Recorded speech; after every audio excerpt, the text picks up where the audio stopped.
Hello, once again, guys. I'm back. I know it's been a hiatus for your boy. It's been I want to say 14 days. It's been like 2 weeks in general. I think it's probably 13 days, 14. Point being, it's been a minute since you last seen me, and that's kind of out on me. Not really, but kind of yes. I just been busy with learning programming and whatnot for this app and whatnot. Then work too, and I'm just always coming back home tired, and I'm tired to the point where I would like type code and whatnot, watch a video, to keep up with the shows and whatnot. Then KO, I'm up till 1 a.m. So there's not enough time for me to sit down, record, edit, post. You know what I mean? It's just work, program, catch one of the shows I need to watch, then bed. There's not enough in between time for me to focus on the making the video part. But I got my groove back and whatsoever. It's been a lot going on for not a lot for me, but just a lot of moving parts. But I'm here now for the video. Very long with the intro just to talk about Arcane, but again, I like to communicate with you guys so you guys know what's going on. So if I'm gone for a little bit, that's why I'm just doing other stuff. But I'm trying to also do this at the same time because I do enjoy making these videos. It's fun for me. It's like a good outlet for my thoughts about things. See that? But anywho, Arcane season 2, was it good? Yes. I'm going to tell you why. So animation style wise, I think it's really good. I think the whole reason why everyone was so infatuated with the whole first season was it was a really good stylized show with also a really good solid story. You know what I mean? I feel like this is probably me though. I don't know if this is everyone else. It was a tad bit really overhyped season one. People were saying, "Oh, this is peak fiction." Yada yada. I'm like, wait a second. I wouldn't call this peak fiction, but it's a really good show. I think people. I won't say people. I think what is just being so looks so really good with a solid story. They just combine both that to say peak fiction. I wouldn't say peak fiction, but season one was a really good season. That's a solid, strong 8. Did I say 9? That was a really fun time. Then move on to season 2. Same thing. We got the good animation. I wouldn't good story. I wouldn't say super solid. There was some parts that were a little bit not wishy-washy, but not as strong as I want to be. But it was still a good season. So yeah, I talk about the animation. I really like it. I really like how people say it's you could pause the episode. It will just look really good. It feels like a painting. I was I feel like that's very dope for when you watch a show and every time you pause it just looks really good and detailed. That's really cool to see. It just looks great, feels great. The action, when they do action, I really enjoy I feel like the action, they balance the action story pretty well. When they do action really great, and I like that a lot. Even with the soundtrack too, it's I like it sometimes and I hate it. Because when it comes to music and fighting, that's pretty dope to me. I think was it when it comes to AMVs and whatnot, you grew up in that era, that's pretty dope. But at the same time, I kind of want an original soundtrack too. I want cool AMV for this very big climactic fight, maybe mid season. But also when it comes to maybe the final episode climactic fight, give me a cool new soundtrack. I'm pretty sure they did do that. But the point is, mix in AMV style with new soundtrack that fits the theme of the show, because at the same time that takes you out of it. But if it's done well, there's not too many complaints. But still, I don't want it to be. I don't like too much of it. Too much of a good thing can lead to being a bad thing. You feel me? So that's one minor complaint. Character story wise, not a lot of complaints, but a lot of good things. The characters I like were doing great. I really like Jinx arc too with the little shorty. I think is Isla the mute girl. I kind of like how it was all. It flowed well from season 1, from season 2. We get the repercussions of Jinx blowing up the council, killing Caitlyn's mom and whatnot. Okay, we got to hunt down Jinx. So then we get also at the same time, Vi has to work with the enforcers now to hunt down her sister. And at the same time, you're oh wait, the enforcers go to her parents, not just working with the enforcers. That's crazy. Now, downside of that though is they don't really play in that too much. It's kind of they address it, but then it's okay, I'm an enforcer now. It is what it is. They didn't really, play with the mental of that too much. But I guess with the things we're trying to do overall with the whole show, I guess they really couldn't tap into that too much. But still, I would have loved to see them dive more into how that affects mental we're the people who killed your parents. And then doing that to kill your sister. There should have been more into that, but it's cool. It's cool.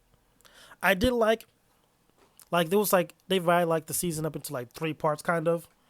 So I think one of the parts ended with like, Vi and Jinx having like their big bout or fight. Then Caitlyn going like off Jinx, but at the same time she's gonna like kill like this little girl who's been, being a friend with Jinx. That was crazy. That kind of showed Vi how Caitlyn's a little bit unhinged a bit. Wild thing. Then at the same time she gassed Underground too, so that was just like they're doing like a lot of crazy things. But to the point where it wasn't too crazy, like there wasn't like a real huge civil war between topside bots. It was kind of like little skirmishes, little like revolts, paints and whatnot. People dyeing their hair blue in respects to Jinx being the savior kind of, even though she doesn't want to be. Like it would have been cool to see more of a skirmish between the top side, bottom side, but there really wasn't. Kind of more like, oh, bottom side people, let's just jail them up and whatnot. They have blue hair, we'll put them in jail.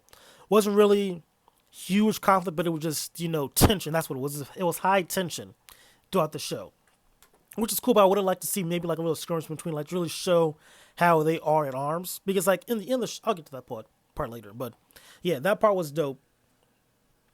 Then move on to like the next little mini arc, which was like I'll say like the main arc, which is this new scientist comes into play, who has like this giant werewolf type creature, and that werewolf type creature is actually Vander.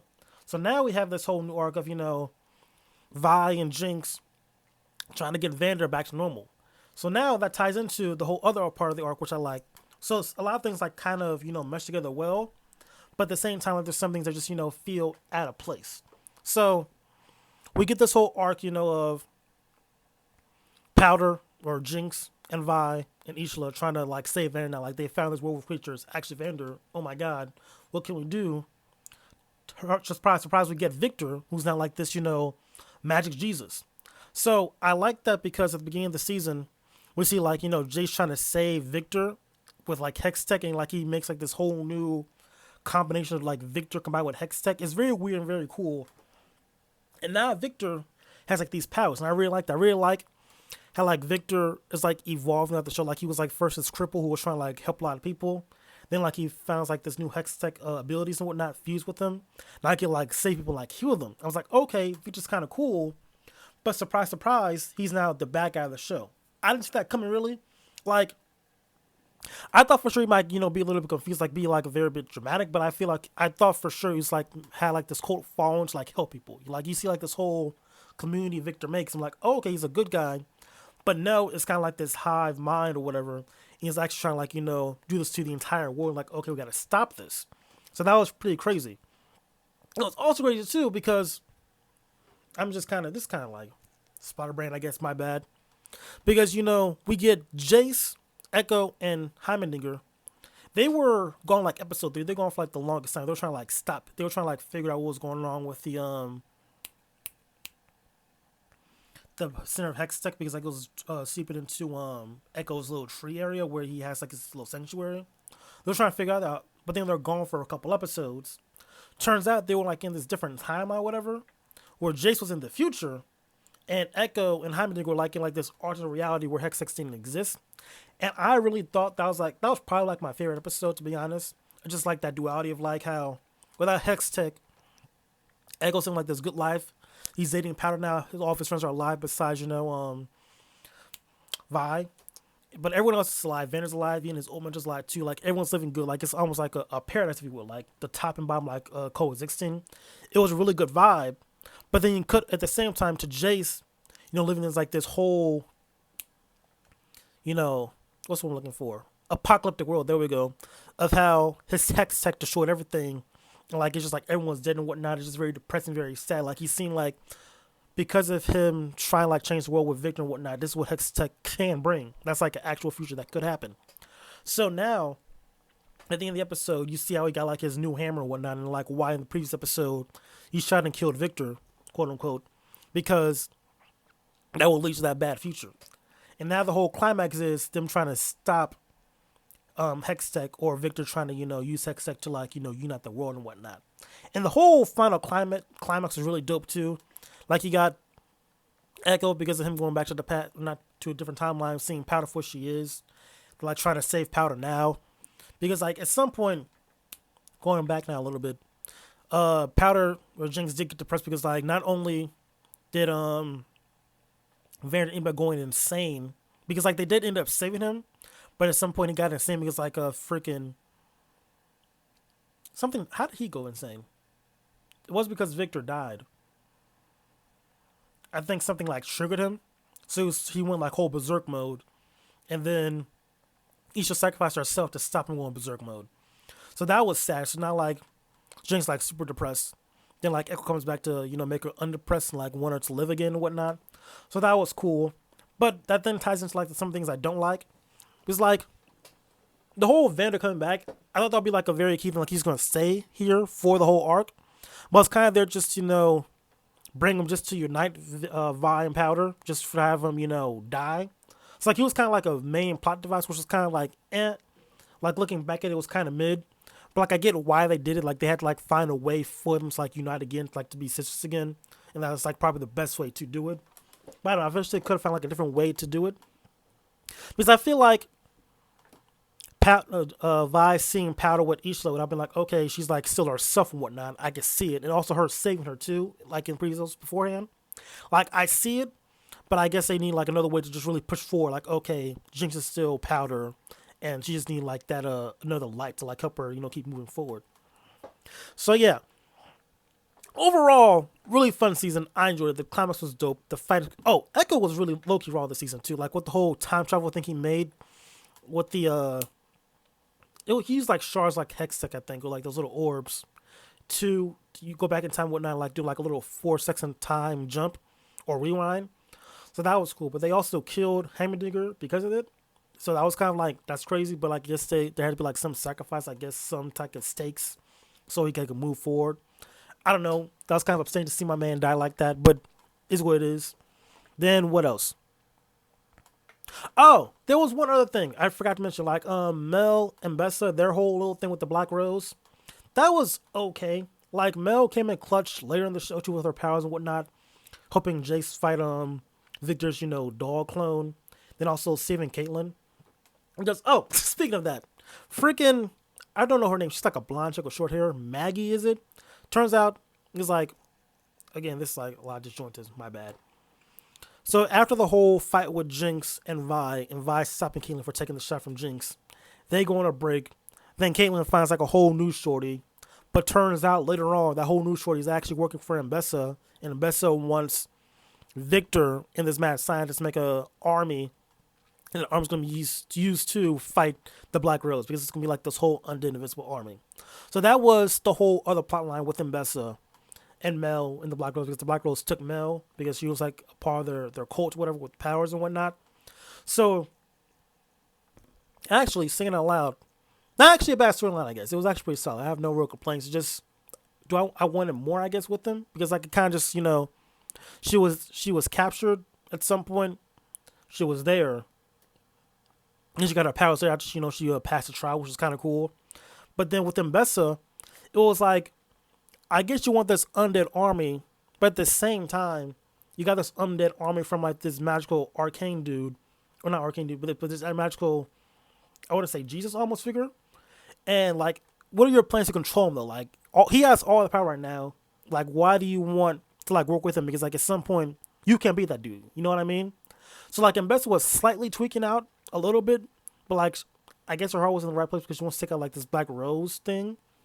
But in the end, her and Mel like end up fighting together with Caitlyn, or Caitlyn and Mel fought Mbessa. Mbessa lost, and now Mel is in control of the army. She's like the next heir, which is also kind of cool. But yeah, this is like a very long video, just me talking. This is like me rambling. My bad. But yeah, looking back at everything, how I said it all, solid show. I had fun with it. No real complaints. I will say one thing. This is like a nitpick for me. And sometimes they did over stylize things. Like it was one episode, like my episode I liked. It was like the Echo, Jace, back and forth episode. It was the dancing scene. Like the dancing that was doing like this little weird, like, I want to say fade effect slow mo. And like that kind of threw me off a little bit. I didn't like that too much. Like I like the stylization, but like that felt like a little bit too much going on with me, like from my eyes, I guess. I guess maybe that's what old age. But again, being 24, I'm not that old. I am old, but like I think it's my eyes just dying at this point. Like I didn't like the whole fade flutter thing going on. Like that felt weird. That felt a little bit off putting. Besides that, it was a solid season two. Like I feel like I'll put on the same tier of season one. Like it was like I watched it. If you watch season one to season two, you're like okay, this is solid. I like it. Like it was very cohesive. Like it as a whole cohesive. I don't know what they're gonna do with season two or season three, but I am interested, bro, because like a lot of the lore they have going on, it seems intriguing. Like I never played League of Legends. I only know this. I knew League of Legends existed, but I'm more into like the lore of League of Legends because of the show, if you know what I mean. Like I'm not gonna play League of Legends now. That's not my type of game. People say it's a fun game, but like I don't know, it's not my type. It doesn't seem intriguing to me. But the lore seems dope, so I can't wait for season three. What they're gonna do with it? Hopefully, it's not like a whole 3 year break for season three. Maybe like a 2 year break. I don't know. Point is, fun show.